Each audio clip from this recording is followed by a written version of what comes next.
Hi, welcome to Touch to Click. In this video we'll show you how to get a normal keyboard back on Android and fix common typing issues on your phone. We'll guide you through the keyboard settings step by step. Now let's get started. Step 1. Open the Settings app on your Android phone by tapping the gear icon. This app controls system features and is where you manage keyboard and input options. Step 2.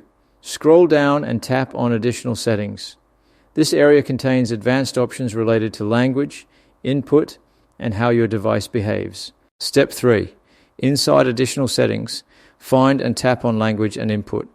This menu is important because it manages all keyboards and typing preferences on your phone.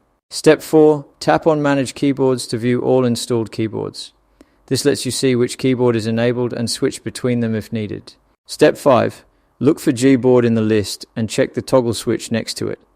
Turning this switch off disables the keyboard if it is currently causing issues. Step 6. To get the normal keyboard back, tap the toggle switch next to Gboard again to turn it on.